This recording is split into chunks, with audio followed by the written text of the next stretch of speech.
This is going to be me, Marks, giving a lovely presentation about casting as a little bit of an introduction. It's going to be a very beginner idea of like how casting works in esports. And I've been casting for just over about a year.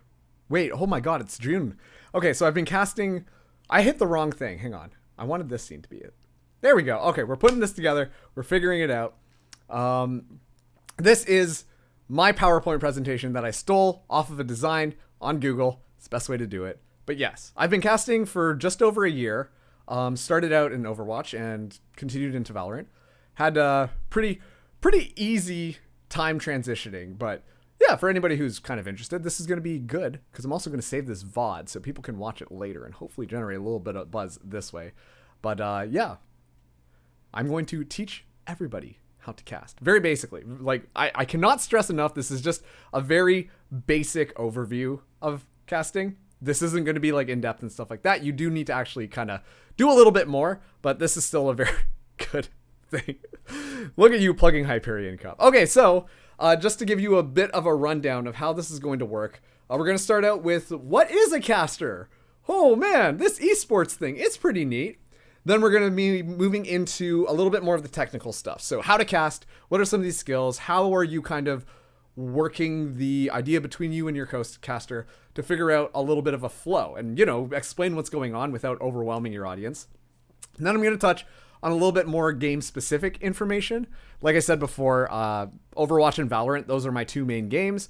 I pulled some footage of both of these games to use as examples and try to break down some of the ideas that are going on behind it and basically how to do things there. And then last but not least, I'm going to wrap it up. My face is blocking the point, but that's okay. I might have to move my face around. We might have to shift the graphics around, but we're just going to start this and see where we can get with it. So first, right off the bat, what is a caster? Well, you can kind of break it down into two ways. There's the talk fast person, but there's also the smart person who knows everything that's going on. But essentially what you really want to be doing is you're giving additional commentary to the cast. You know, people are watching an esports cast, you know, to watch the game get played and watch some of the best going on. And so you really have to understand that when you're going in there and you're talking about the video game, you're adding something to the gameplay. It's not just, you know, oh, this is what's happening, cool, because I'm sorry, but the people watching at home can literally just look at what's going on and probably figure out a lot of it themselves.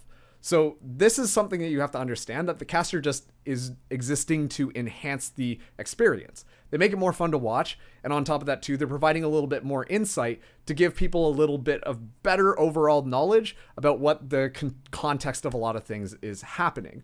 And also too, it is very similar to most traditional sports. You hear sports commentators all the time adding in these flourishes, explaining the stakes. Is very similar to what you want to do with esports casting as well.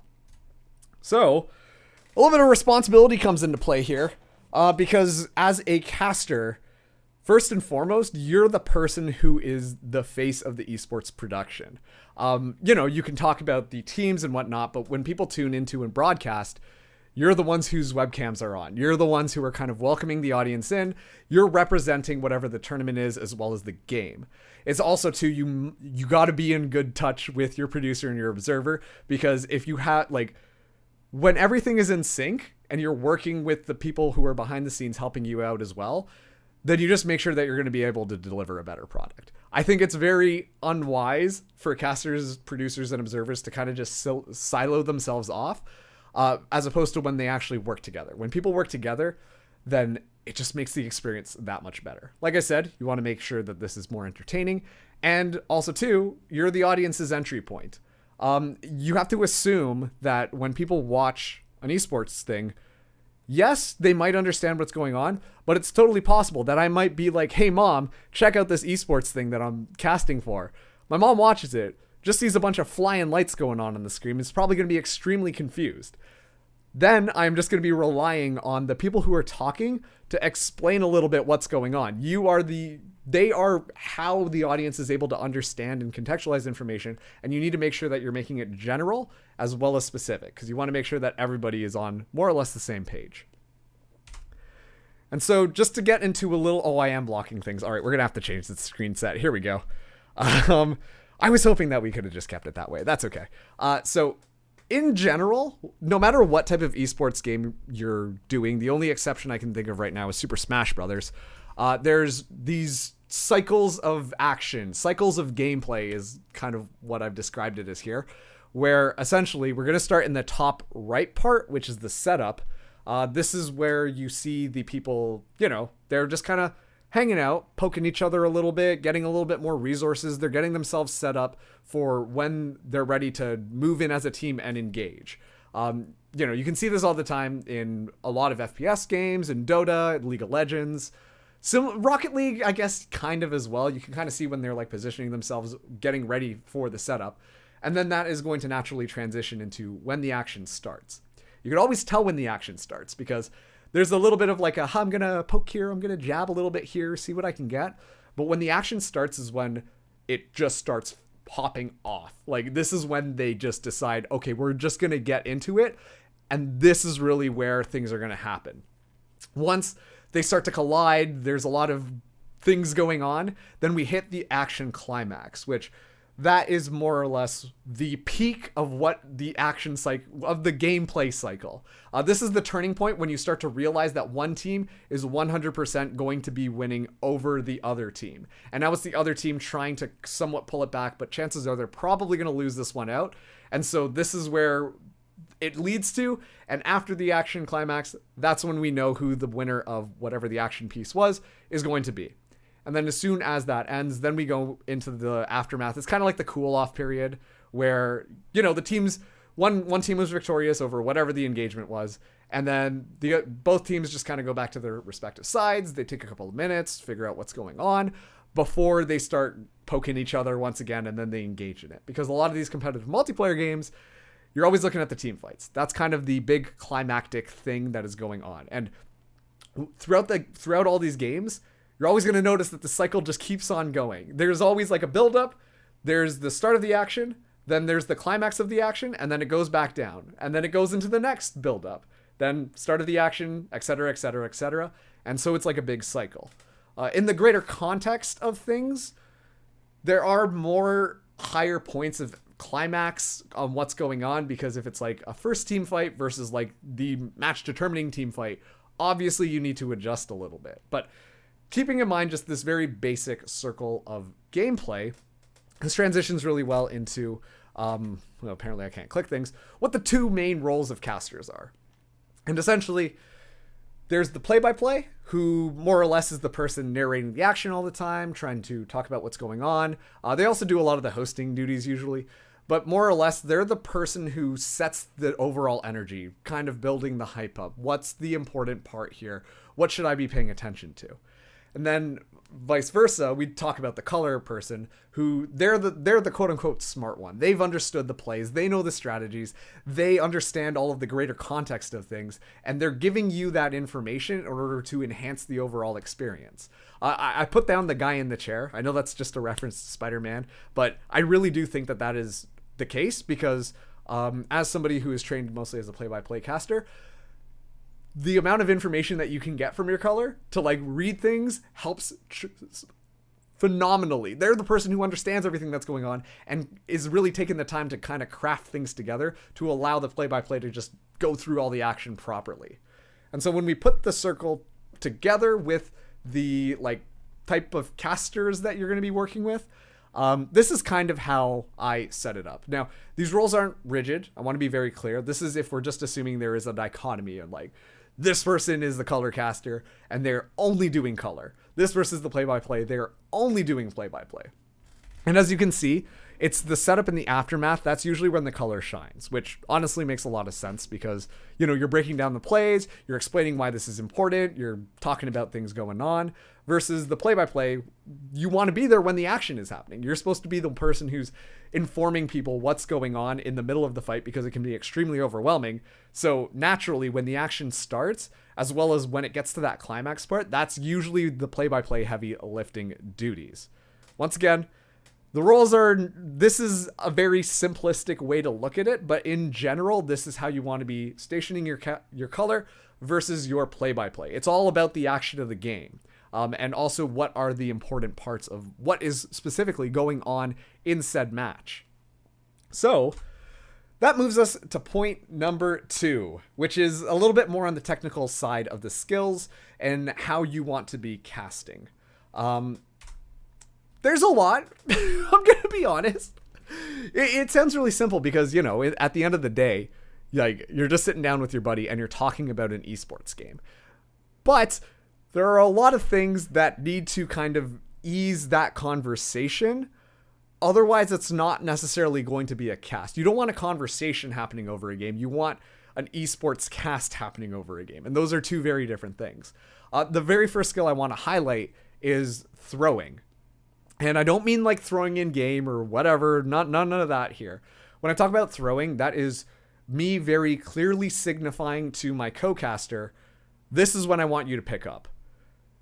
And essentially, it is a little bit hard to find the timing on it, but there are a couple of ways to make sure that you are able to pick up when your co-caster is throwing to you, and also ways that you can throw to your co-caster to make it very obvious that, like, hey, I want you to pick up what is going on.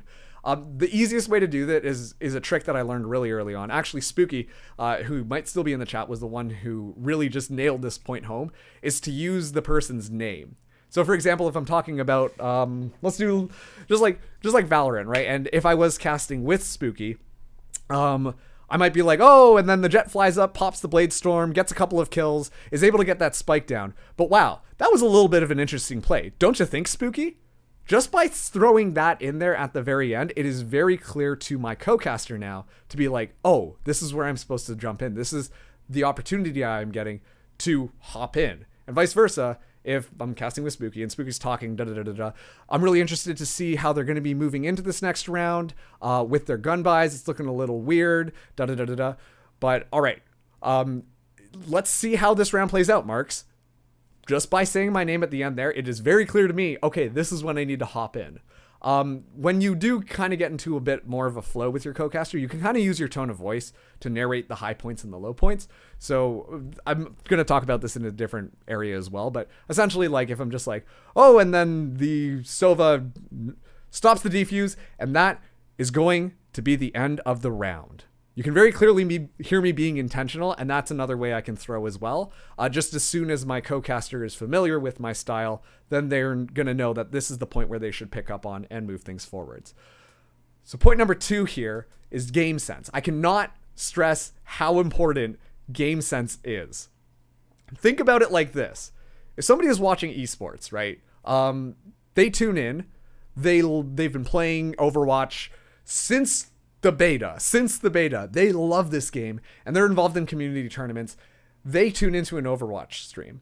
It's going to be so obvious if me as a caster, I don't know what's going on. It's going to be so clear to them that that is 100% the case. Whether or not I'm mixing up names, whether or not I am properly able to describe what is going on, even me exclaiming surprise at certain things happening can really give away, like, I don't know what I'm talking about. And that looks really bad on the production every single time if it's very clear that the casters look like they don't know what they're talking about. This is why, like, I will never touch a game like League of Legends or Dota or anything like that, because I've never played those games. I don't know when we get to those action cycles. I don't understand the strategies going on. I don't understand the champions, the heroes that are going to be played. If I hopped into a cast, despite the fact that I am very textbook read up on it, I don't think I would be doing a good enough job to be able to deliver a quality cast. And this all just comes from understanding the game and being able to play in it as well. I wrote these points down, you know, like being able to predict the plays, knowing what's good or what's bad. And those are two very fundamental things to help enrich a cast. You know, like if I'm watching Valorant, I'm like, oh yeah, you know, and this is just going to be their pistol round. You're like, okay, I can make an inference, but, you know, versus, okay, they're going to have to be forced onto a pistol round, which is not going to be good because in the grand scheme of things, they're probably not going to be able to win this round, meaning that they're going to fall behind even more, forcing the other team to game point. Thus, I'm a little surprised that they're not going to be trying to buy up and force this round. You can just tell when people don't know what they're talking about. And it also helps you read when the action is going on. So that even just helps solidify, like, oh, this is more of a color moment versus this is more of a play-by-play moment. Just having the game sense is a godsend, honestly. That's the most important thing when coming into a cast. And then the next point I have here, which I think is extremely important, is listening to your co-caster. Okay, I know I just said that casting is not a conversation, but it is in the sense of like a podcast. You want to be able to give the other person a chance to talk. You shouldn't be dominating the broadcast yourself, but also too, you're informing the other person of little things that are going on. It's a lot more easier to say it from the play-by-play perspective because the color person is talking about the strategy, talking about maybe this player was popping off. As the play-by-play, I can take that information, and then when we actually enter into a fight or something like that, I have that piece of information to make sure that I'm talking better. And even vice versa, if I'm just play-by-playing and I make sure to point something out, if my color caster picks up on that and comments on that, on whether or not it was right or wrong and what that means in the grand context of things, it just feels like we're more put together. This is a common problem, actually, that I've noticed in doing all sorts of different tiers of esports casting, is after a certain while, people kind of just tune out their co-caster. They just kind of wait for the moment where they feel like they should be hopping in, or they listen for the throw cue and just kind of let that go. But I cannot stress enough just how important it is to make sure that you're listening to each other and giving each other a chance to talk. Because that way, it just feels like a very much well-rounded conversation about what's going on. And it just really ensures that level of quality. Okay, this next point is a little harder for some people to grasp, but it's pretty important when you're casting, is using your tone of voice. There are going to be important fights and there are going to be unimportant fights. And just on the way that you're commenting on it really helps build that quote unquote narrative throughout the round.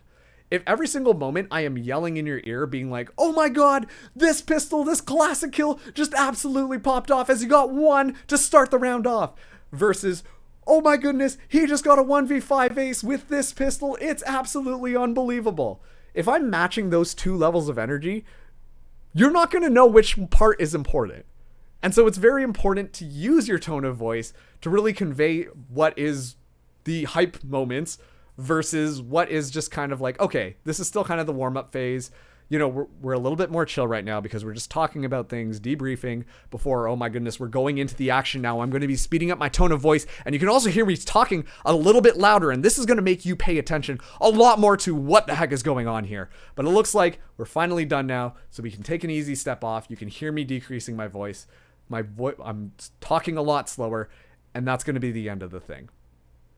Just right there. You can hear when you need to pay attention to things versus like what is important, what is not important. And it is mostly dictated in your energy levels and how you're really using your voice. And that's such an important storytelling tool, especially tool when you're talking about over an esports game.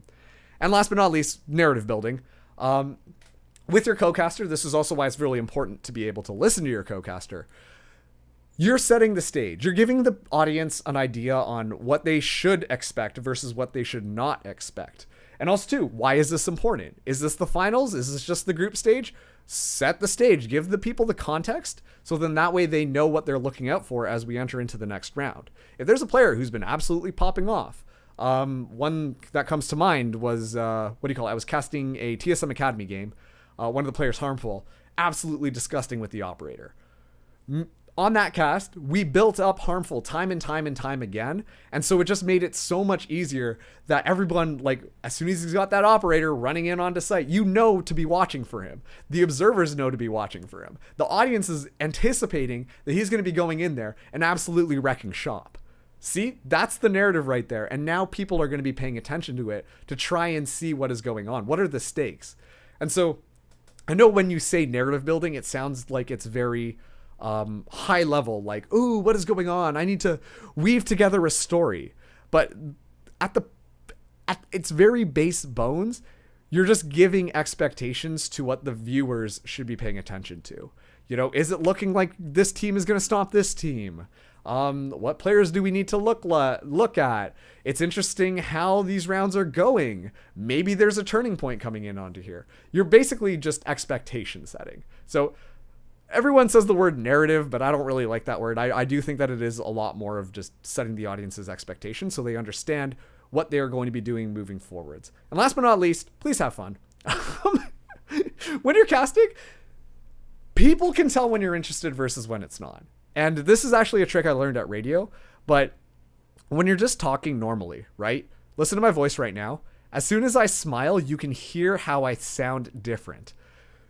It's actual physical things when you're having fun that make it more enjoyable to listen to versus when it's just a little bit more mundane, when things aren't interesting. You can kind of tell in my voice, this is going to be, oh, okay, here we go. So as long as you and your co-caster are having fun, then it just makes it a lot more of a collaborative experience. And the audience also feel like they're being included as part of the fun. It's very similar to Twitch streaming, where people tune in and are like watching you do something, and they want to be there for those moments where you're like losing your mind and stuff like that, because they feel like they're with the people who are going through it, right? And so as long as you and your co-caster are kind of setting the expectation, like, we're going to go in there, it's going to be a good time, we get to talk about esports, it's fantastic, then it really just enhances the broadcast, in my opinion. And so that's so key. All of this stuff you should keep in mind, but at the end of the day, as long as you personally are also having fun, it reflects really well in the broadcast. Okay, that was a lot. Did I skip one? No, I didn't. All right, so let's talk play-by-play. You can be like Dirk over here from, I think this was VCT when Fnatic were actually going on a run. But essentially, in esports, there's a lot of action going on. These are players who've been playing the game for a long time. They understand everything very mechanically. They have such good ideas about what's going on. And it's hard to keep up. Straight up. That's the best way to describe it. And I remember I got a VOD review a long time ago from the lovely Big Hungry Phil. It was about Overwatch casting. And in Overwatch, straight up, it's kind of a sensory overload sometimes, because there's so many different things going on. And so you need to kind of turn off the brain for a bit and just kind of become an action ticker. You need to be aware of everything that's going on, but the actual words you're talking need to just be very quick, very concise pieces of information that the audience is able to understand. Because if you try to explain every single thing that is going on screen when a team fight busts out and it's a brawl composition where they're all popping their ultimates and all of their abilities, you're not going to be able to keep up. You're going to confuse the audience, and it's just going to be a bad time. Like when I'm casting Overwatch play-by-play, I'm like, oh, here comes the big hammer. Fire Strike goes in. Amplification Matrix dropped. Immortality Field online. Healer is dead. Very simple, concise pieces of information. I've missed a ton of things, and that's totally fine. What I'm trying to do is build up an exciting moment and say what is the most important thing that is going on. And also, too, if we bring this back to the wheel of, or the cycle of gameplay that is happening here, after you hit that climax point where it's very clear that one team has won, that's when you can start using a little bit more flourish. So you go from more words being like, I don't know, oh, headshot, Bob goes in on point, to, oh, and Lucio, he gets a beautiful boop, just completely sealing the deal on the coffin of the rest of the team. And just like that, the team fight is going to be over. That's the flourish, right? So you want to start, and as soon as it starts building up, you need to be able to talk about what are the key pieces of information, just kind of being an action ticker. And once it is very clear that the team fight is going one way or another, then you start to add on that flourish to kind of even things out. It's pretty often I listen to play-by-play, like people who are usually newer to it, and they're talking play-by-play, but they're adding in the flourish for literally everything. And as a result, they're missing kind of what some of the more important pieces of information are. And to be completely honest with you, if you try to just give everything all at once and make sure you were putting like the flourish as well as the play-by-play to the max, you're just going to overwhelm people. People listening are just going to tune you out because they don't understand what you're talking about anymore, and they're just watching the screen. So you need to kind of balance things out in the play-by-play in order to kind of make it smooth. And, you know, you can throw in those catchy one-liners and stuff like that, but you have to understand there is a point where you just become an action taker. That's the most important thing. You're just telling people, so you help guide them through what is going on and what are the most important pieces of information are. Vice versa, if we're talking about the color skill set, you know, while the play-by-play is going like blah, blah, blah, blah, blah, in the background, I imagine that half the time my color caster is looking like this, because you're not necessarily talking. You're just kind of watching what's going on and analyzing, figuring out what the heck just happened. And On top of that too, there is a lot of like, the storylines of, oh, this team might be good at this team might be good at that. And yes, I'm aware I use the U because I'm Canadian. This is the right way to use color. But you're building up the storylines in between. And while you're setting the stage, when the actual moments of action happen, that's when the play-by-play happens. But now you've got this new piece of information, and so you can continue to build the storyline in between all of the big fights. Another way to also think about this is while the play-by-play is kind of like going like this, play-by-play kind of focused, kind of narrow vision, tunnel vision. That's the right word there.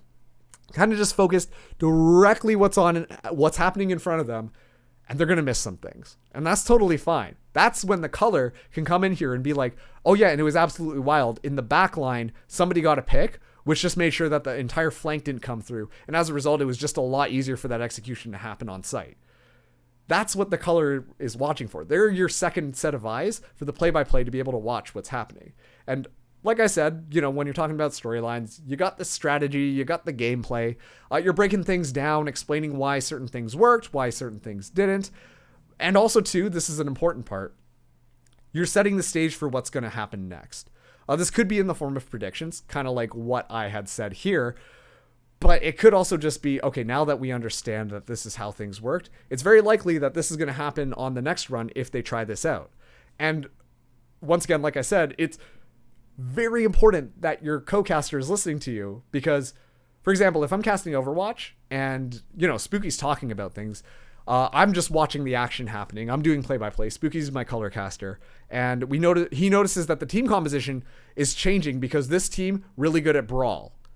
But they're going up against somebody who's a lot more double shield pokey or, double shield composition type stuff, right? While I'm watching the fucking action happening, he tells me that this team is good at Brawl, that I'm like, oh, okay. So when the action, now that we're going into this next fight and they swapped over to a Brawl composition, now I understand this team is better at Brawl. They're going to be more confident about it. And so I'm going to be paying a little bit more attention to how they're going to execute on things. My color caster has given me the information that I need to highlight what is important in this next fight. So that's why it's so important for the color caster and play-by-play caster to really work together to smooth out a lot of those edges because they have a lot to give each other. And this is also something, so Overwatch League caster Necra right now, she actually gave me and Spooky a VOD review. It was our very first VOD review. It was like, holy crap, we got the Contenders person and now Overwatch League person. But if you're a color caster, this is a very useful exercise just to kind of keep yourself sharp. What happened? Why did it happen? What does it mean? I should have said, what does it mean moving forwards? But basically the idea is that in Overwatch, because things are so fast and paced and stuff like that, the color caster might not have a lot of time to break down what just happened, right? Like you have to latch on to a single point. Cassidy's ultimate came online. It came online because he was popping off and got a lot of headshots. He now has Deadeye for the next fight. 3 lines. Very concise. I've explained all 3 things there. And at any point given's notice, if you are able to do this very quick exercise, then if things start to pop off a lot quicker than you were expecting, it's so easy for you to hand off to your person. You get in and you get out. And you should always think about your points being made in this 3 order, where it's like, what just happened? Why is it important? And what does this mean for things moving forwards? As long as you always explain that narrative, then you're pretty much good to go. Whether or not you're talking about a player, the team, the utility usage, the ultimate usage, team composition, doesn't matter. As long as it's following this order, then generally speaking, you're covering your bases for what you should be providing on color. Okay. So some things to avoid. This is more of a personal list. There are a couple of universal type things, but in general, these are some things you should at least be somewhat aware of moving into things. The first one is unpurposeful silence. So once again, I started in Overwatch, where everything is literally like, go, go, go, go, go, go, go. And also, too, I was in radio before.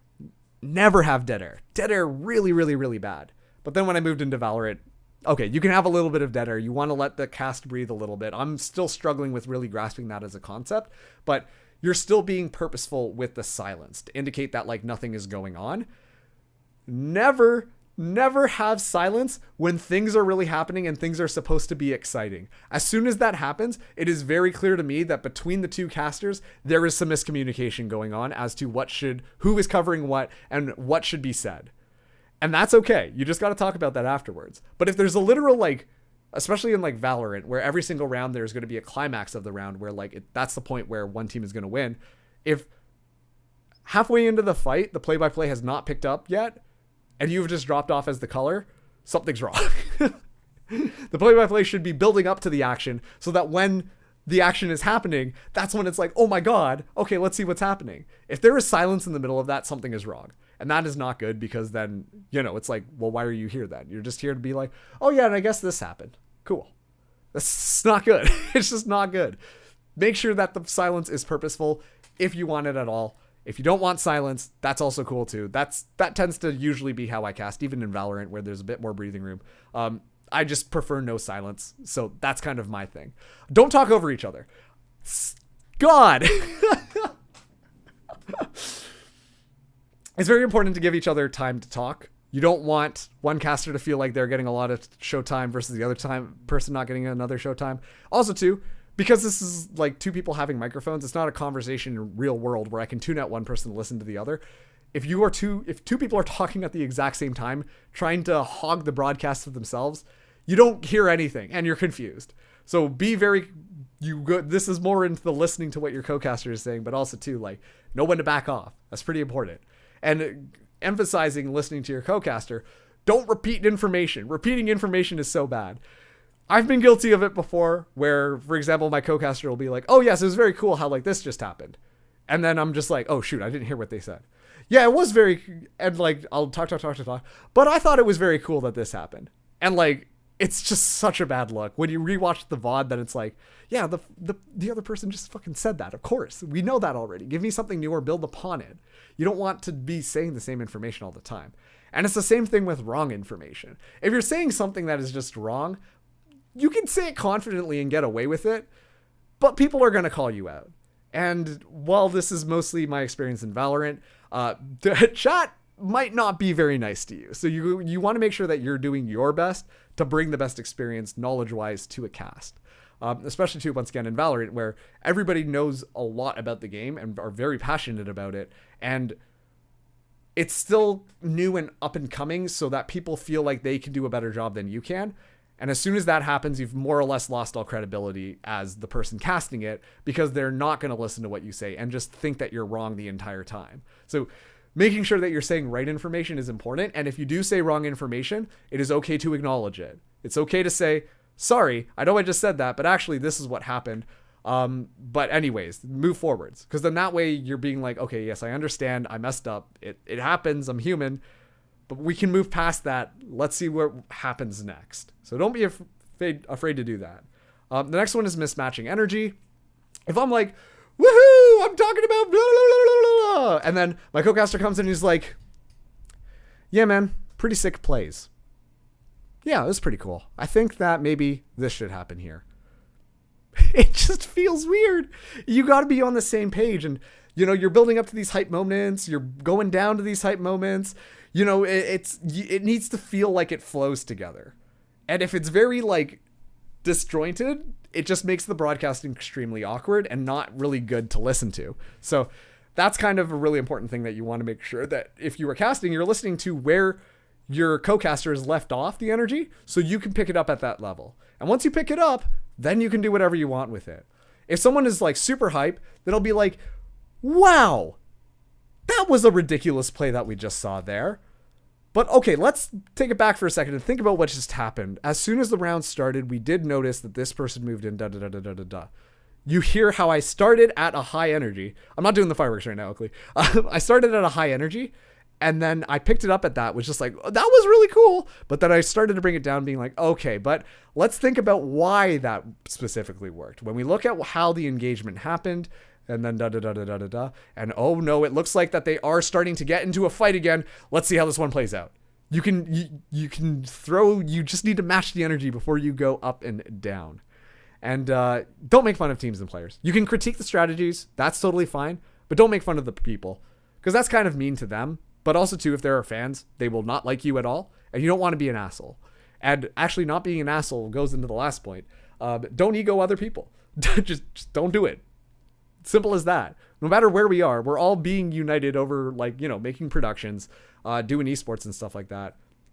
If you genuinely think that you are better than the people you are working with, you kind of need to take an ego check, because the other people working with you aren't going to enjoy working with you, and it just is not going to be fun. And on top of that too, people talk. Like, people know people who think that they are better than others, and it just leaves such a bad taste in people's mouths. You don't want to work, similar to just like your day job, you would rather work with someone who is easy to get along with than somebody who is very, very, very, very, very technically strong, but will not work with you at all. That's just the way that I see it. What I need to avoid egoing others? Yes, Annie, you do need to avoid egoing others. Just kidding, you're fine. But I've worked with people before where, like, you know, I'm not like a top level esports caster or anything like that. I do consider myself pretty well because I've been working at it for over a year now. But when I worked with a couple of individuals and they very clearly were just like, oh, I am better than you because I've done da da da da da da da. It's like, okay, well, all right, I'm not going to want to work with you ever again. Like, can you at least give me the benefit of the doubt? Like, treat me as an equal, or, you know, like, at least if I'm acknowledging that you are better than me, like, be chill about it and not be like, yes, I am better than you, you fucking pleb. Like, don't do that. It just leaves such a sour taste and makes the people get into their own heads, more or less. I'm sorry, Oakley. No, you don't ego people at all. You're actually one of the better people that I've worked with. No, both of you are some of the better people that I've worked with when it comes to esports broadcast. Where when I'm coming into a broadcast, I am expecting that people are going to respect that I am good at what I am doing, and they're going to give me the freedom to do it. Both of you do a very good job at that. And it's like, you know, like, it's just the way that it is. Just don't ego people in the production, because also too, like I said, people talk. People know who the good ones and the bad ones aren't. And it's just not worth your time to try and do that. Always stay humble. It's just a human note, not even an esports casting note. Just always make sure to check, like, you know, am I being an asshole? Just don't be an asshole. That's bottom line. Pretty good. Wow, thanks for the resub. I'm back again. Guess who's back? Back again. Shady's back. Tell a friend. But yeah, so anyways, those are some of those things you want to avoid when casting esports. You don't want to have silence. Make sure that you're working in conjunction so it's not awkward. Giving each other space with your co-caster. And of course, not being an asshole. It's kind of the big thing. Okay, so as this picture shows, esports jobs on the rise. I'm not going to lie. Last night I Googled this. I Googled esports, and this is one of the images that showed up, and it made me laugh so hard because it's just like, what is the context of this photo? I don't know. But the important thing, like, after you're done a broadcast and stuff like that, there are things that you have to do in order to make sure that you are standing out from the rest of the competition. If we are talking about esports casting jobs in particular, you know, what makes me stand out as a caster? Sure, I might be pretty good when I'm on the microphone and stuff like that. But if I'm not prepared for what's going on, then you're not going to want to hire me. And I think that people care about people who care. I think it's the best thing. You want to bring someone in who cares about what's going on. And so these are some of the things that I keep in mind for myself whenever I enter into a new broadcast that I'm pretty unfamiliar with. You know, I'm going to be doing my casting prep, which is I'm going to read up on the tournament, understand how things are working, understanding the prize pool, understanding the, like, teams that are entering in, what are the stakes. I have to go in and look for it because it's not always easy to find, but I make sure to understand what the stakes of the tournament are. I try to look up some of these teams beforehand as well to try and understand, oh shit, wait, TSM is going to be here? This is kind of a more important tournament. Oh shit, 100 Thieves are debuting their new VALORANT roster here? This is kind of a big deal. Oh, hey, I'm casting Open Division, and I see the GeForce, a team that I started, casting originally has made it to the top of Open Division. That's really cool. I understand how they play, and I'm going to be bringing that knowledge in when I actually go into them. And that leads into the next point, which is like VOD reviewing the teams or understanding the players. This helps you give information about what's going on. For example, GeForce, when I used to cast them back in the day, they love their ball compositions. They are going to bring a Wrecking Ball, get that Zenyatta in. There's going to be a Tracer here. We can expect this play time and time again. I know that one of these players is going to be doing this, and their coordination is going to be absolutely insane. Just like that, as soon as I hop into this broadcast, when I'm watching it, I already know how these players are going to be working. It helps enrich the broadcast and allows me to talk a lot better about these teams. Annie, I don't ego you. Come on. I'm glad that the chat's on the side, so when this is on the YouTube channel, people are like, oh, okay, they know what I'm talking about. But the next thing is like practicing. And this is something that is like pretty difficult. But I notice when I stop casting for a little while and I try and hop back into it, oh, I'm so rusty. I'm so rusty. I don't know what I'm talking about. I'm stumbling over my words. It's not clean. My thoughts are disorganized. And so, for example, I did Valorant for a really long stretch, and then I was going back and doing an Overwatch cast for the first time in like months, right? And I was just like, okay, yeah, this should be fine. But I went and like I watched an old Overwatch League thing and just tried to talk as fast as I could and get a lot of those like nuances out of the way and like remember all the character names, make sure that all of that's up here and ready to go, so that when I entered into the cast, I knew what I was talking about. I could pull off, not necessarily to the same degree as when I was at my top, but I could still pull it off where it sounded great and everything was fine. So you do have to practice a lot of these technical skills to feel comfortable with going into a broadcast. And then VOD reviews for yourself are really important. This is when you catch phrases that you might say over and over and over again without realizing it. A lot of filler words being used, like time and time again, right here, right now. Even like, not to call you out, Eddie, but when you listen back, you can hear like, oh, I'm consistently saying this word over and over, so maybe I should like switch it up. Or, oh, I didn't notice that something happened over here. Maybe I should go in and take a look at that and then see and keep that in mind so that next time I'm seeing a similar scenario, I can call that out differently. Oh, I'm noticing I'm using the exact same joke every single goddamn time. I need to think of a new joke because nobody likes that joke after the second time it's been said. Honestly, even after the first time it's been said. The one for me that this was the moment when I realized like, oh shit, I have to pay attention to this a little bit more was I make a joke about like Winston in Overwatch. When he primal rages, he turns into a big angry monkey, pushes someone into a small room. It's like Planet of the Apes. After the cast, Spooky, who I was casting with, was just like, hey man, you got to change that joke. You've said it every single time primal rage has been popped, and that is pretty damn often. And I'm like, fuck, you're right. The only way you're going to be able to catch that is actually if you actually listen back and try and figure out what went wrong, what was good, what was bad. It's always going to be cringe because you're listening to yourself, and that's not always fun. But you kind of have to do it in order to make sure that you're improving for the next cast that you do come on. Review solo with a partner. This works if you have a dedicated duo. Me and Spooky would VOD review ourselves all the time, just to kind of be like, okay, so this is how we should throw off. Oh, I'm talking over your time a little bit too much I need to back off. Spooky, I noticed that you were doing this, Okay, cool. This is how we can work towards it so that our next cast is going to be good. When I also say guest VOD reviews, it's like the celebrity thing. Don't get swept up in it. I'm going to be honest. I think that people need to approach those high level VOD reviews either as let me get the technical skill or let me get my name out there. When someone else who doesn't understand your casting style, they're going to give you input and they're going to give you advice on the skill wise, like, oh, I think that this is good that you're doing. I think that you should try to incorporate this, which is all fine and dandy. But it also is like, you want somebody else in the community to listen to your casting style and understand who you are as a person so that you've kind of broken the ice with them so that if you see them around in the future, and usually you do get people who are a little bit more involved, you can like message them and it's fine because you've talked together, you've worked together briefly over a VOD review. The one thing I will mention about doing these celebrity VOD reviews is don't let them control your life. It's very easy when you're talking to someone who is extremely good at casting and they're like, I think you should do this. You lean into it and it's just not your style.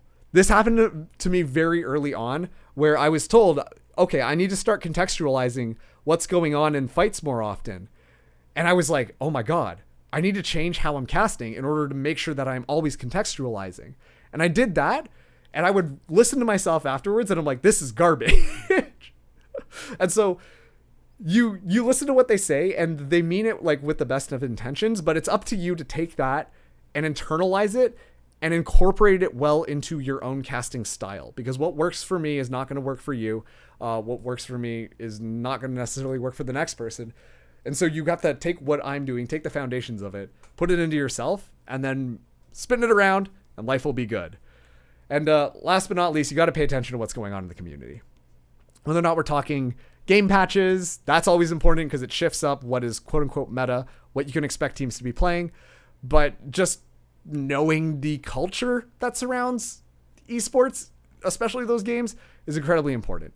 Like the amount of jokes about like, you know, touching grass in the VALORANT community, right? Like it's just like you could make that joke on the cast and people know that they understand the memes, they understand what's going on, and they feel like they're more well connected.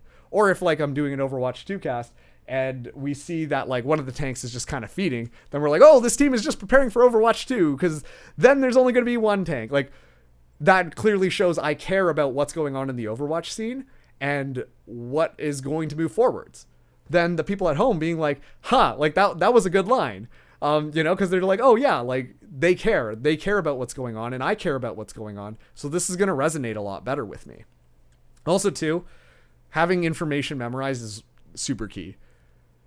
The amount of times I've screwed up abilities in Valorant when I first started, I didn't know what anything was called because there's all these nicknames for them, right? And while that can be good, when I was actually trying to learn, you know, what Sky's abilities were called, the Guiding Light, the Trailblazer, the Seekers, the Overgrowth, I didn't know. I was like, oh, there goes the bird. And it's like, okay, yeah, like you understand what I'm talking about, but it doesn't feel professional, right? As opposed to like, oh, out comes the Guiding Light. Cool. Oh, here comes the Trailblazer to scout it out versus, oh, and now the dog's out to get information. It's like, it just feels a little bit better. And especially too, if you say something wrong, that's a lot worse. Once again, it's okay to apologize for it afterwards, but just having information down, that makes it a lot crisper, cleaner, and well put together. Okay. So let's talk specifics. This is where things get kind of fun. I'm going to assume that there's a baseline piece of information that is understood about both of these games, Overwatch and Valorant. So just keep that in mind. If you're a little bit confused as what I'm talking about, then that might just be a little bit of gap in knowledge. You can also ask in the chat. I'll be reading it. So let's quickly go through game number 1, which is Overwatch, the game that I started on back in the day. Oh, good old Overwatch. So as most of you know, it is a team-based multiplayer first-person shooter.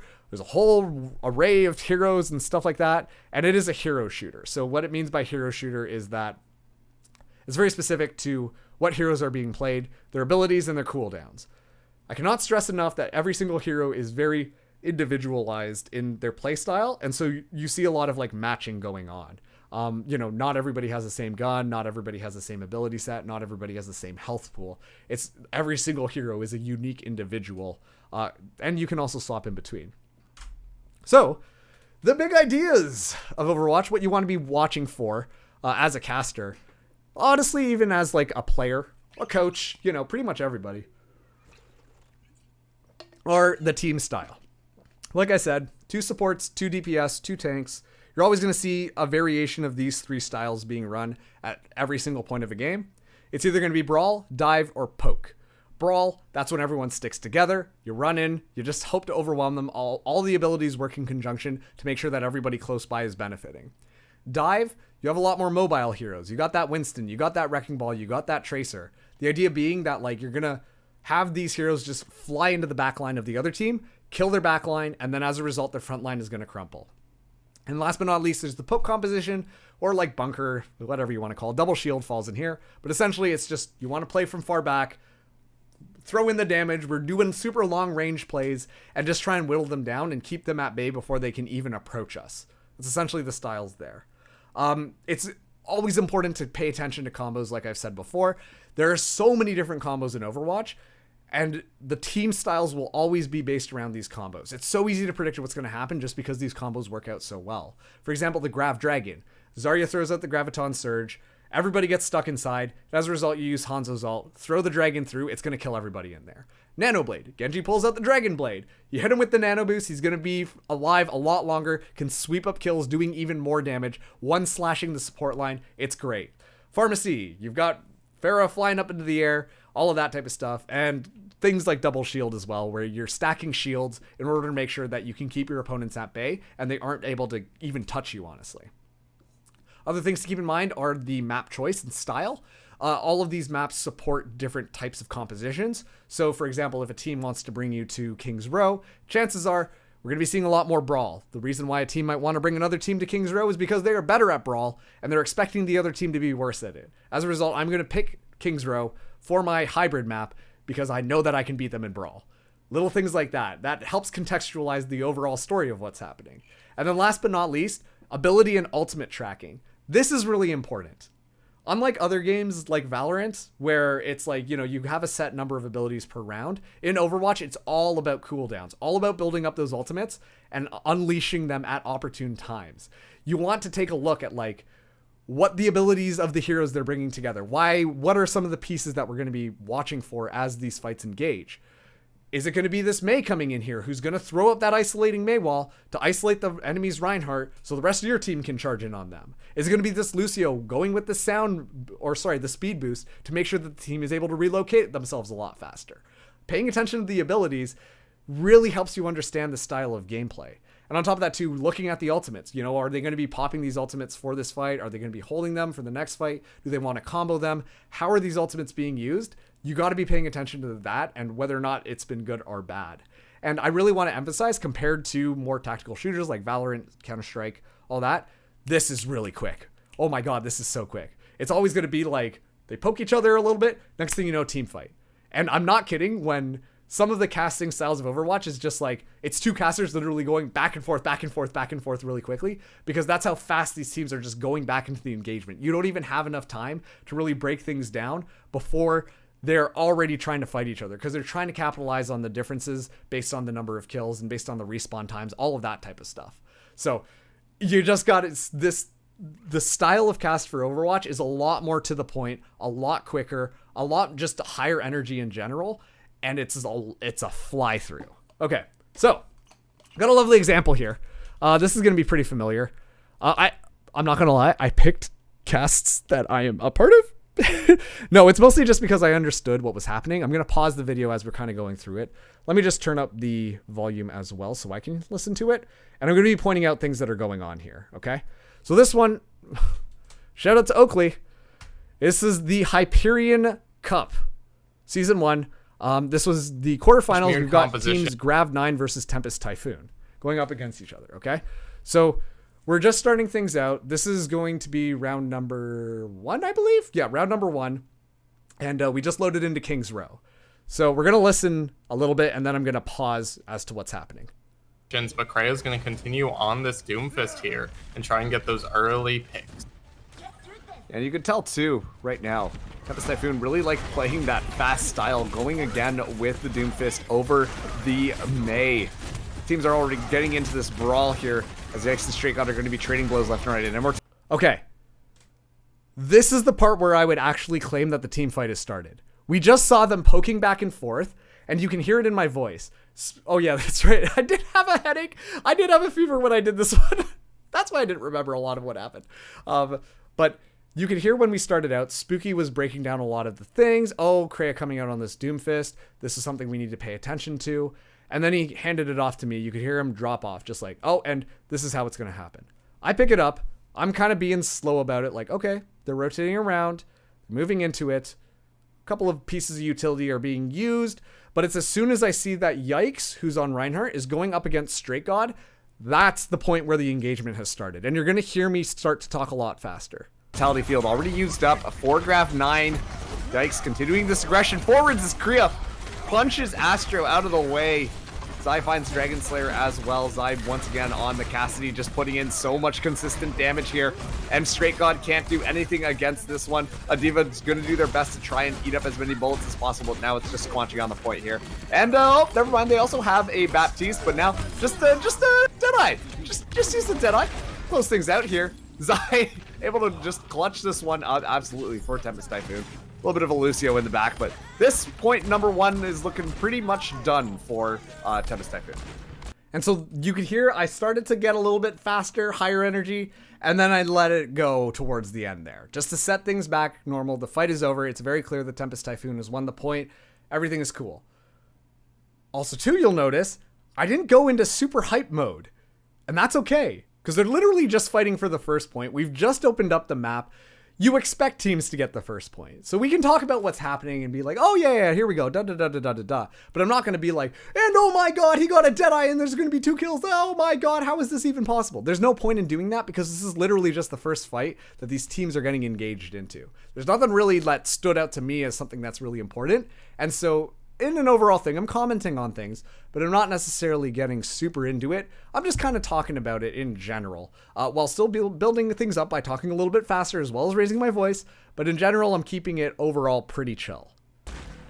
Yeah, fairly passive play. So that's me throwing on Spooky. It looked like Tempest Typhoon pretty much got in there for free, minus a little bit of shield damage. We're seeing Kreia go very deep once again. Not going to get punished, not going to get anything out of it either.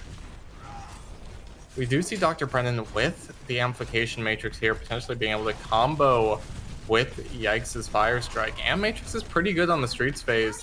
You don't always have the opportunity to get out of the way from it. So this is really important. What Spooky has just said, he's highlighting this Amplification Matrix. They're going to play around this Amplification Matrix. Okay, I know now I need to be watching for when this Amplification Matrix gets used, which is the ultimate from Dr. Brennan. But also, too, if it's used appropriately. As soon as I've heard Spooky say that, that's going to be what I'm paying attention to. He's also highlighted the Shatter. Both of the Reinhardts have their Shatters, so I'm going to be watching for the Shatter coming in as well. Also, too, the teams are very close to engaging. You can see that this team wants to go in onto this one, and so the fight's about to break off here, which is why Spooky throws it to me. Sometimes you just have to go through. There's a throw. Here we go. Engagement already underway as we speak. Oh, Shatters coming in for both sides. I think Yikes got a little bit more, but it's only one, and both of the teams were unable to follow up onto it. Okay, the Blizzard does come out from Dragon Slayer, which is going to allow Grav9 to just take a lot more room here. Dragon Slayer continue to pelt these icicles in. Can only do so much with it. Maywall comes up as well as Squanchy finds Dr. Brennan in the backline. A Sound Barrier going to be launched online. Kreia gonna go up into the air, looking to slam down, find somebody. Doesn't find too much here, but it's looking okay for Tempest Typhoon right now. They find all the picks that they need, and Kreia will be able to. You can hear the level of energy. Compared to the first fight, this is a lot higher because a lot more happened. This one was more exciting because this is the moment where you could tell Grav9 were thinking that they could turn things around here. And on top of that too, you could hear when I went from Action Ticker to Flourish in the middle of this. It happens right about Help here. these icicles in. Can only do so much with it. Maywall comes up as well as Squanchy finds Dr. Brennan in the backline. A Sound Barrier gonna be launched online. Kreia gonna go up into the air, looking to slam down, find some. So at this point, I can see that pretty much the fight's over. So many kills have gone through, and so when I'm talking, I'm not just being an action ticker anymore. I'm going to explain things a little bit. Somebody doesn't find too much here, but it's looking okay for Tempest Typhoon right now. They find all the picks that they need, and Kreia will be able to escape to this health back to get nice and juiced up for this next fight. And you can hear me set the energy back down. I was like, okay, and now it's going to get that health back, and now we're going to be juiced up for the next fight. It's like, it's all about energy. Shattering everyone but Straight God at the end there was good for them, because Straight picks God it up, had landed gives a Shatter bit of his more own, wanted to context. follow up on it, and ended up just feeding into the enemy team because the rest of his team was on the ground. He didn't have any support, and that just allowed Tempest Typhoon to... Okay, I'm just going to cut it here, just because I don't want this to go too long. But you could hear it. You know, you're crafting a narrative together with your co-caster. Spooky's also able to pick up when I... like where my energy is, and then reset it to however he wants. And then as we ramp up into the fight, you can hear me being play-by-play, start to talk. You know, I'm bringing you guys in right now. Let's see how this fight goes off. And then, oh, action, action, action, action, action. And then, okay, now the action is over. We can kind of cool things off a little bit more. And then we're going to reset the energy level before I throw back to my color so he can break things down for me. This is the cycle over and over and over again, as the wheel of action kind of happens over and over again. So that's kind of the whole thing there. And just to break this down a little bit even further, specific to Overwatch, when you're talking about play-by-play, these are some of the things that are going through my brain that I'm watching for when I'm talking. I'm going to look for the ultimates that are getting used in front of me. You know, we had that Blizzard come out. We've got shatters going left and right. I'm visually watching to see that so that I can call out every single one of those ultimates, because those are ultimately what are going to, pun intended, define what the fight is going to be like. I'm telling you what specifically what I'm seeing on the screen. The thing is, I don't want to focus about what's happening over there because you can't see that. You see what's on the screen. I want to tell you what's going on right in front of you and give you the context for the information. I watched the kill feed. That's what I said, how I was able to determine when the fight was over, but I'm not narrating everything going on. That's still background information. I want to tell you what's happening, but that is going to cue me off as to what the nuances of the fight are, as well as when I should back off versus when I should hop in type thing. And once again, I want to contextualize the fight. I want to make it, I need to tell you the stakes going into it as the action goes in, but also too, I need to take you out of it. I can't just be like, oh, and there's the fight. Cool.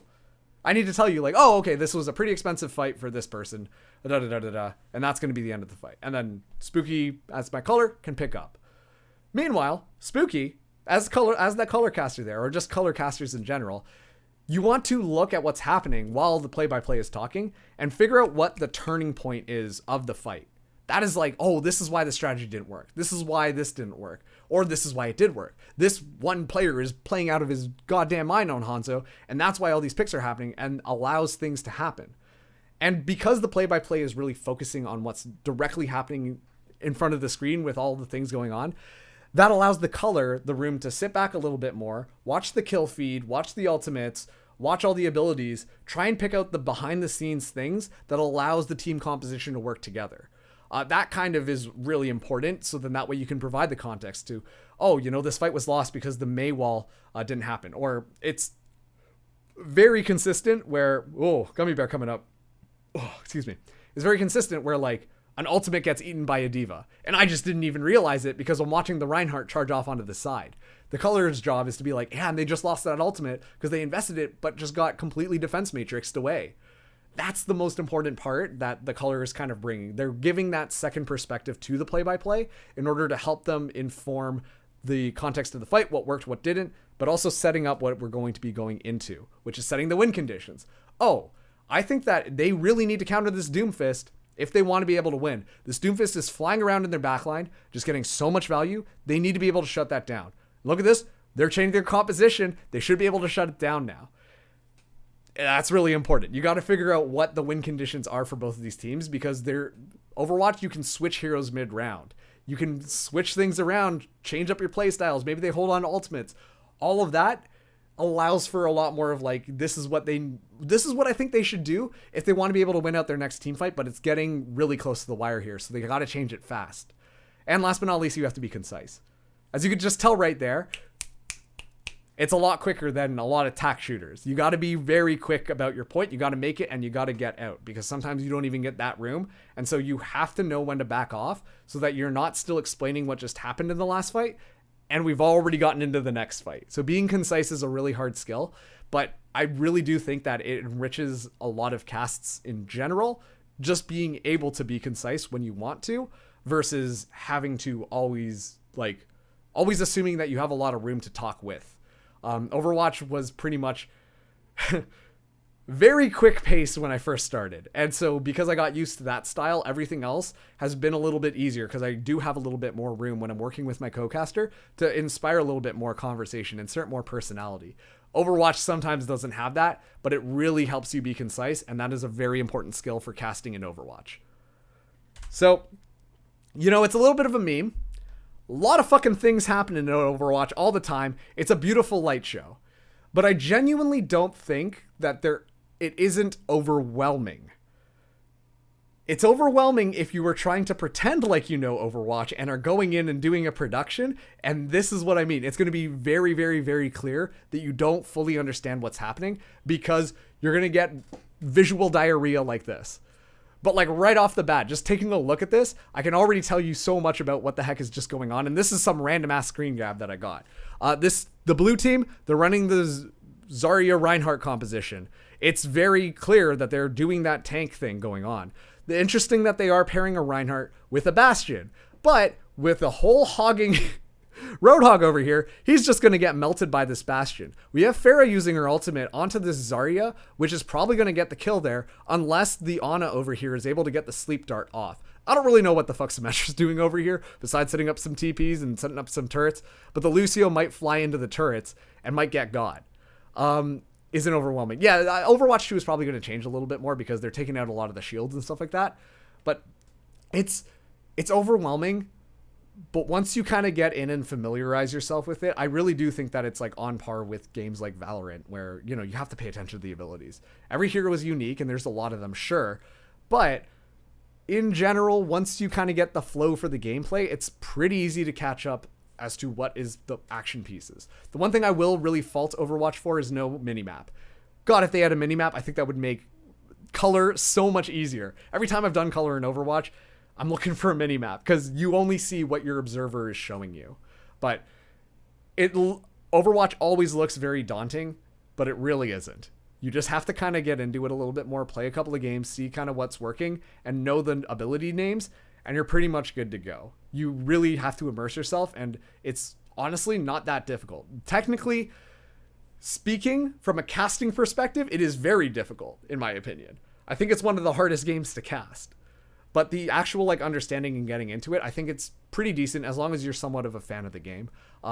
Things will be pretty good. And yeah, once again, Overwatch 2 is coming out, which like, oh, hey, Tommy, I'm giving a presentation about casting 101. With Overwatch 2 coming out, I genuinely do think that a lot more opportunities in Overwatch production are going to start kicking up. I can already see them starting to get happen. That's how I got into Open Division with Overwatch as well. So this is something to keep in mind. I'm hoping it's not a flop, but there are going to be opportunities I foresee coming. So I think that it's kind of like, yo, if you want to get into Overwatch, this is a good time to start building up the repertoire to get that level of understanding before the actual game launches. Because once Overwatch 2 launches, holy shit, it's going to be like everybody is going to try and hop onto that train. And I can already see it happening. So I do think that people need to kind of figure out what's going on. I'm not egoing anybody here. This is the way that I see it, okay? All right, quick water break. And now, but Open Division isn't even that high up. Like, I think realistically for myself as a caster, if I could hit Contenders, which is the tier 2 for Overwatch, that would be my goal. But I don't know that if I don't know that I have the... I don't know if I would make the cut, if I'm being honest with you. So, you know, we'll see. That's true, actually. Technically, you're also tier 3 too, aren't you, Oakley? With the Hyperion Cup? So, you know. But there are a lot of opportunities. I think the Overwatch community is one that is incredibly dedicated. And there's a lot of infrastructure for community-led stuff that already exists that could be leveraged once Overwatch 2 starts. So I imagine that a lot of people who are starting out, who have played Overwatch since being born, because generally speaking, people are a little bit lower. So it's like, you know, this is pretty good now, I guess is the best way to say it. I think that there's a lot of openings. Moxie are the only, yeah, that's true. But I don't think like there are a lot of, okay, well, we'll talk about that afterwards. Because I've got thoughts on that. But okay, let's move into Valorant. My bread and butter.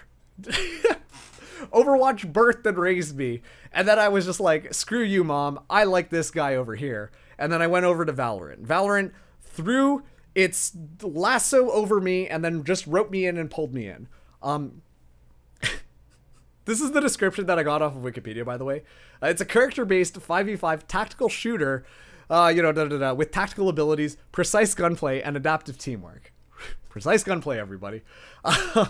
No, but if you're not aware, Valorant is more or less, like, it is a tactical shooter, so think like Rainbow Six, Counter-Strike, those types of games. It's more influenced by Counter-Strike in my mind, because, you know, you're going into plant a bomb. There aren't as many, like, verticality type stuff or destructive environments. Just drags the laser beams. I don't think that's an accurate explanation of Overwatch, but Valorant is very much that team shooter. I'm not doing a reference list at the end of this. I'm sorry. And essentially, like, Valorant is fun because there's a lot of differences that can kind of come out of these team plays and a lot of ways that teams will like to do things over and over and over again. So, oh, sorry, that was the gummy bear. We'll take another bite afterwards. Whew, that didn't feel very good. But yeah, this one is a lot more based on teamwork and cooperation, whereas I would argue that Overwatch is very, very, very focused on ability usage and cooldowns. So, let's talk Valorant, everybody. These are some overall things that you're looking for when you're a caster. You're going to be looking at what the agent composition is. Usually there's a sentinel. You're going to have a duelist coming in here. Those are the two staples. And then there are going to be someone on smoke, someone on flash, and someone for information. Because this is a tactical shooter, information is very important. You also have to really pay attention to the map choices that kind of come in here, because every single map has a unique feature about it. I don't know if that's the best way to describe it, but like, you know, Bind has the teleporters. Icebox has those giant crates that with the ropes that go up and down. What is another one? There's the doors on Ascent. There's unique features to each of the maps that influence how the teams end up setting up their plays. And on top of that too, each of the maps have very in meta agents that you're always going to be seeing run. Of course, it can shift left and right, but generally speaking, you know, on like a map like Icebox, you're going to be seeing a Viper just because it works out really well. Ascent, generally speaking, you're going to see a Killjoy. The maps are very, like, they've got heroes. I'm in Overwatch mode still. They've got agents that really work well on each of them. So something to keep in mind, maps play a lot of influence on how teams actually want to go out. I guess similar to Overwatch, but there's a little bit more variety, and you can really make team composition stick on certain maps versus Valorant. You lock in. Once you lock in on your agent, that is who you're playing for the rest of the round. There's an economy system in here. This is like, you know, you're buying your abilities, which is pretty important, per round, as well as your guns and armor and all of this type of stuff. But actually what is important about the economy system as a caster, what you're looking for is giving information as to predicting what is going to happen in the round versus what is going to happen. And so this is what I mean when I say risk it for equipment versus safe to make sure you have full buys on the next one. You know, you see teams and you can expect certain plays based on how their economy is looking. You know, oh shit, okay, this is going to be their bonus. They all have Spectres in their hands, but the other team is able to buy up rifles. If the other team buys up rifles on this round and they lose, their economy is going to be back in the garbage. So this is a very pivotal round for them to be paying attention to. Versus the Spectres, the team full of Spectres, because they're going for that bonus, because they're going up against rifles and they expect to, we're going to be seeing them probably playing a little bit more ratty angles, holding close quarter combats, because that's when the Spectre really thrives, or trying to play a little bit more creatively, you know, rushing out of the defense and trying to catch them off guard. Just looking at the economy and how things are going for each team is really important to help predict how future rounds are going to play out, as well as how the current round is going to play out as well. When talking about the strategies, because every single round, the players get a setup period, right? You can see how they're setting up their defense. You can see, oh, they always seem to be putting a Killjoy over onto this site. Chamber is all the way on the other one. Chamber's always flanking. It seems like they like using their Jet and KO to combo and completely push out on this site. You can see what they consistently do and how they are altering things in order to adapt to their enemy. There's patterns. There's always going to be patterns about how these teams are playing, and you just have to be watching for these patterns. This actually helps you in game as well. You got to be watching and trying to predict what your enemy is going to be doing. So you're looking for these patterns. You're trying to understand what they're doing, and thus you are trying to counter them and try and figure out a strategy that's going to work around. And last but not least, I mentioned the pace of the teams because I think that this is really a changing point that kind of differentiates two teams into different sides. You see teams that they just love playing aggressive. They love being fast and explosive. No matter if they're offense, their defense, they're using their utility purely just to go fast and overwhelm the opponent and catch them off guard because they're not going to be expecting that level of play. Versus the other team that plays a lot more further back, uses the information, uses their utility, just tries to get as much information as possible to set up for the best counterplay to shut down whenever the team decides to move in onto their territory. And that also means offensively as well, because if I'm playing offense, but I know the defense team loves to push into me, I'm going to tell my team, let's just actually wait in our spawnish area, but set things up so that when they start to move through, we can get that information and then cut them off guard. Then we've got a free site to take. So there really are those two styles that you usually see very frequently at a higher level of play, where some teams really just thrive off of chaos and love just going as far as possible in, use their utility to make sure that they can get in as quick as possible and just overwhelm them, versus other teams that will hold on to things for as long as possible, try to get as much information, and then use their utility as needed in order to really just set up the next play or move things forwards. So here we go. We're doing another example. I think this is the Knights Arena one. Yes, I try to. A little bit less so when I'm doing play-by-play, but when I am a color caster, I am paying attention to that as much as possible. I tried a little bit. So here's an example of like a play-by-play thing, right? If I'm noticing that the Jet is always going in on site time and time again, and is always buying like Spectres or Phantoms and stuff like that, even if I'm talking about play-by-play, I'm going to say like, oh, here comes the Jet again, and gets completely shut down, blah, blah, blah, blah, blah, blah, blah, blah. But being able to at least understand what is going on is really important in order to make sure that you can highlight as play-by-play what are the important moments. There could be a lot happening onto the screen. You don't have to talk about all of it. This is something I learned from Overwatch, but you have to be able to talk about what is important. So for example, if someone throws down a Killjoy ultimate and the lockdown is active and the other team is just running in there because they're trying to counter this, despite the fact that they are able to destroy the lockdown, I would rather highlight the fact what it took for them to go into there. Like, oh, all the smokes are gone now. They're going to be able to get the spike down. Da, da, da, da, da, da, da. But I need to be able to contextualize and pick up what is the most important pieces of information. And also too, when I am still trying my best to look at the minimap and figure out these strategies, because it'll help me talk with my co-caster about the important things that are going on. I don't want to just leave my color person out to dry if I'm the play-by-play. I want to make sure that I'm also working off of them as well and being like, oh, like, that's really interesting. I'm curious to see whether or not they're going to do this time, because you said that, da, da, da, da, da, da. I feed them something so that they have something to talk about as well. So I will make the argument that you should be trying to pay attention to a lot of the big picture stuff. But while you're wrapping your head around the plays, you do have the color person also watching the overall things to pick up things that you've missed out on. So if your obs isn't catching anything, that's actually a really good question. This has happened multiple times as well. You try your best to narrate what's happening, but if the observer isn't really picking up on like things like, obviously the observers usually are really good at showing you some sort of action when it's happening, which just allows you to be able to talk about it, right? But if they are consistently switching to like somebody who's off site, then I try looking at the minimap a little bit more just to be like, oh, and you can actually see that the engagement is happening on the site and it looks like they should be able to get the spike down, and then tie in what you are looking at if it's a person like off on the flank or whatever. Generally speaking though, I haven't had that problem too often, so usually it's okay. So let's go from a little example here. This is a fun one. Annie might remember this one. The Knight's Gauntlet. This is me and Gompers, I think. This is the 100 Thieves premiere match, and we were like, oh boy. Oh, excuse me. This gummy bear is doing a number on me. Okay, let's listen in. For 100 Thieves, they're just pushing in. We see the flawless that we wanted to see last round.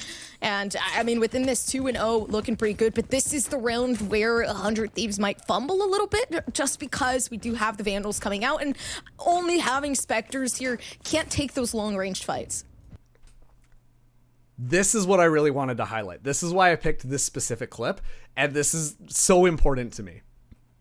I genuinely believe that Valorant casters, while you can lean color or play-by-play, should be able to do both. I strongly believe that. I think that is so important. What we just heard there was Gompers, who was the play-by-play on this cast, doing some color stuff, which actually gave me context to be able to talk about things moving forwards. Gompers just said, oh, they're going to have Spectres into this next round after the fight was over, breaking things down. And now, literally, like I just said, they're going to be going up against Zero Latency, who have these rifles. That's kind of a color thing to say. Technically, no action is happening. Technically, play-by-play should be off the gas pedal. But Valorant is a little bit more hybridy in that sense, where you should be able to feed each other. Do a little bit of lifting on both sides, so that way it just smoothens things out, because it's very touch and go with Valorant. It isn't just like, boom, team fight, okay, now we understand everything that happened, good, move on. No, that's not the case. There's always little things that are happening all the time, and sometimes you are just caught off guard, so you have to be able to adapt with your co-caster in order to make sure that that happens. And this is a good example of Gombers taking a little bit more color stuff, not really going into it to allow me time to be able to really explore it, but is giving me stuff to work with in order to move into my next thoughts.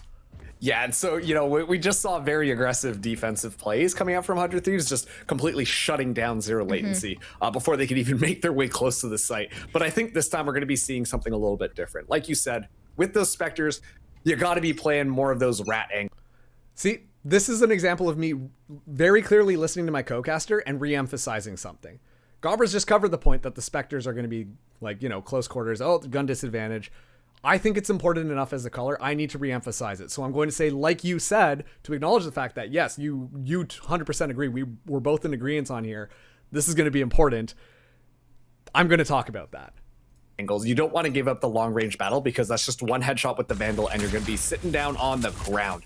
So Zero Latency are definitely going to be setting the pace of this, and already you can see they're going to put the wall up to potentially slow things down, but still, Zero Latency have already made quite a bit of distance onto this B site. Another example of the action not kicking off yet. Despite the fact that it looked like things were looking a little dicey, I'm watching this minimap just to kind of see the pace of the game and try and read when the action is happening. As the color caster, as soon as I start to think that the fight is actually about to break off, then I'm going to throw it to my co-caster, who is more play-by-play, and allow them the space to be able to talk about all of the action. Oh, and that stage makes things so much more difficult for Zero Latency. Just because now that wall comes down that slow as well. We see the smoke, tons of util investment over on this choke point on B. Now nobody's going to peek because they know, hey, we can't take these long distances. Let's just wait for the entry. We still have this util. Now we're going to see the A site cross. Hold down on main, but still going back over towards B.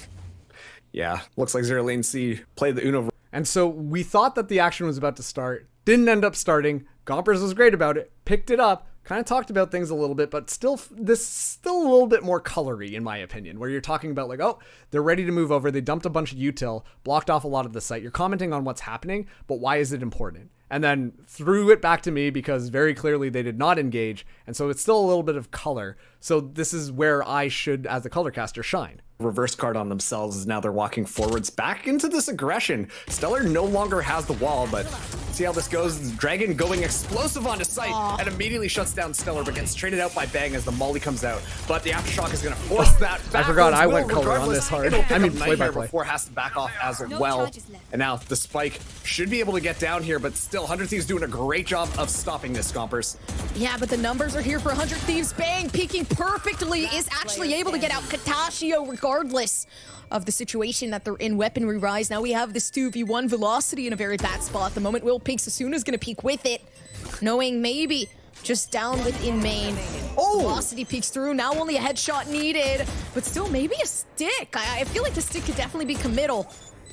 Maybe not. The spam has to come through. Nice. Beautiful peek from Asuna, knowing that the peek is going to come through from Velocity. Knowing Velocity is going to feel that angst. Knowing, hey, I have to push up here. I have to try to stop this defusal. But Asuna playing off that pretty perfectly. Yeah, unfortunately, no acceleration for Velocity. That was a good joke by me. But what just happened there was a lot more hybridy than Overwatch, okay? Just straight up. It was like, oh... okay, cool. Now we're into the actual, like, fight. I actually went through it quite a bit on my end of things, but when I realized that it was going to be going on, I wanted to let the play-by-play kind of take the reins and go, and so I threw it off, but I threw it at a high energy level, right? Gompers picked it up at that high energy level, continued to play through it, and continued it all the way to the end of the round, and then brought it back down and threw it back to me in order to talk about what just happened there. So Valorant can be a little messy. it's very different from Overwatch, in my opinion, where it's very clear when things are happening, and so you're very easily able to jump into it, but it does become a little bit overlappy, and as a result, that's why I think it's very important for both casters to be pretty good at both play-by-play and color. You can still lean one way, and that's totally fine if you want to just perfect it, but you need to have some competencies in both of these fields if you want to be a little bit more successful. Okay, just talking once again, I talked about why it's important to do both, but here we're going to separate it one more time. The play-by-play is reading when the fight starts. You're talking about the kills, all the utility usage, and why it's important. You're paying attention to the spike when it's planted down, how much time is left, and how many players are remaining. That gives you an idea as to what things are happening, and this helps you build up what is exciting and what's not exciting. It's very important to use your tone of voice to match that energy. As a color caster, watch the mini-map.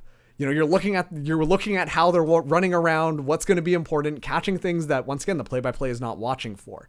You're looking at the buys and the amount of utility each team is using, how these teams are using these utilities in the engagement or setting up on the defenses. You're looking at what ultimates they're bringing to the round and how they might potentially use them. What is the success and what is the failure of each round for each team?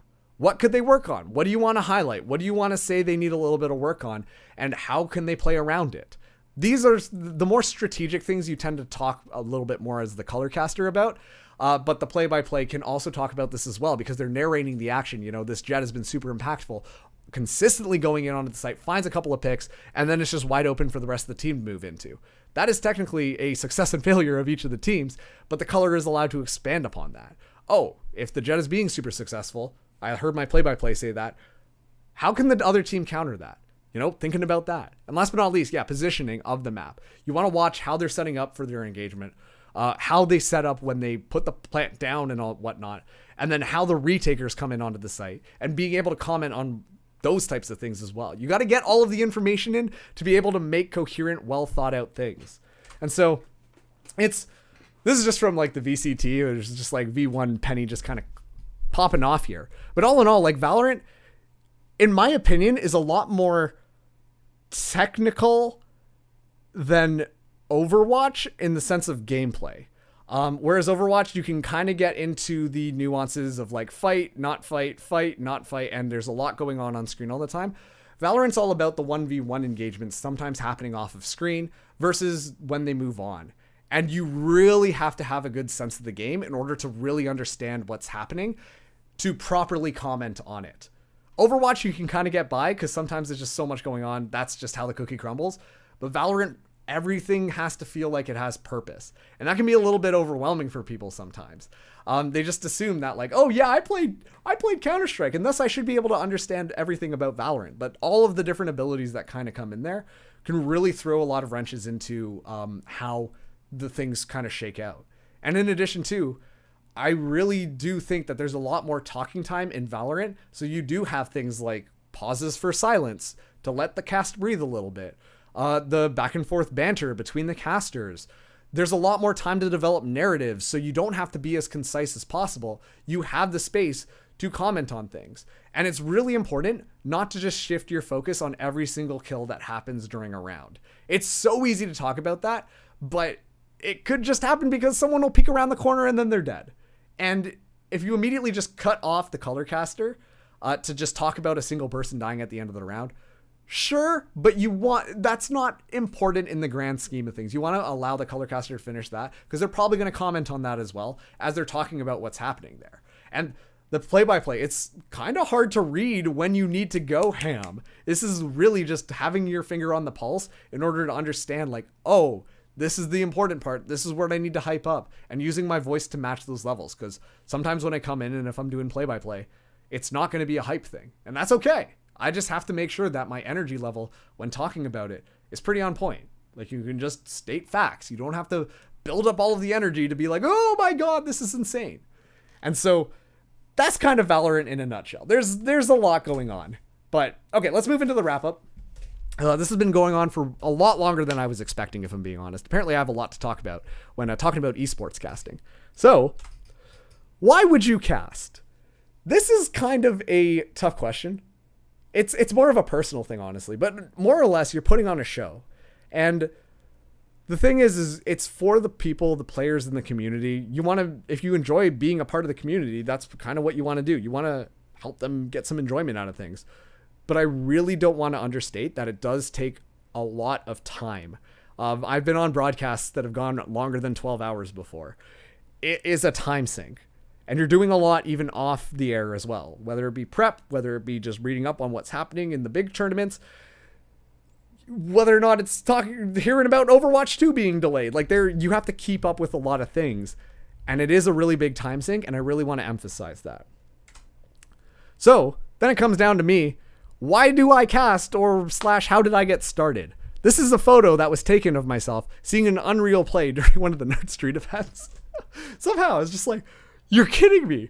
But essentially, like I said at the beginning, I've got a background in radio broadcasting, and I used to run a podcast called Absurdist News.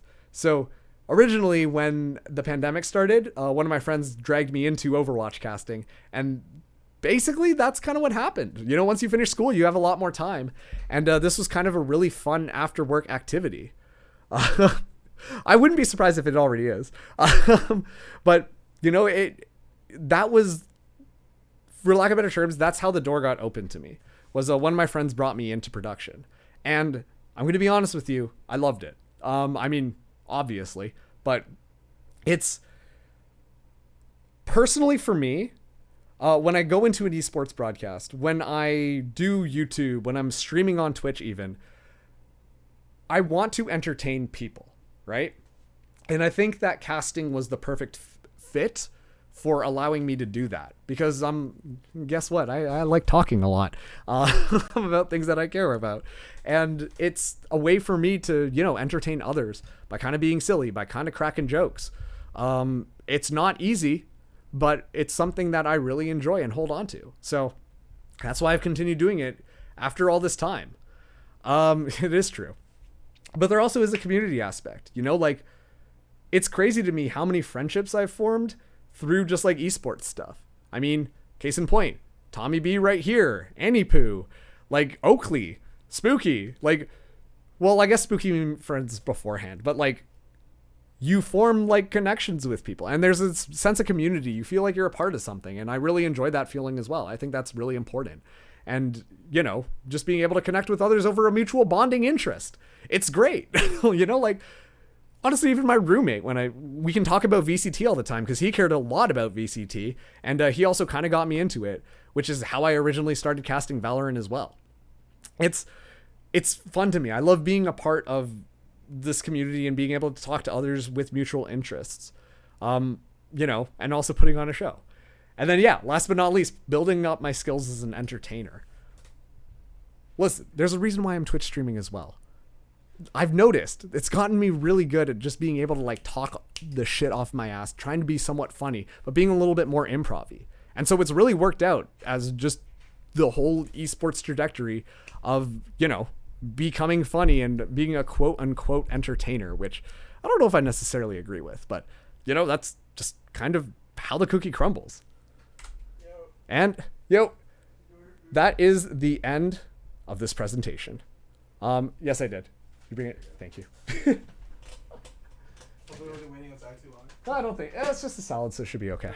Yeah, but yeah, you know, hey, I'm gonna be posting this on YouTube, so you can watch this long presentation if you want to hear a little bit more about the basics, or you want to go a little bit more in depth on Overwatch or Valorant.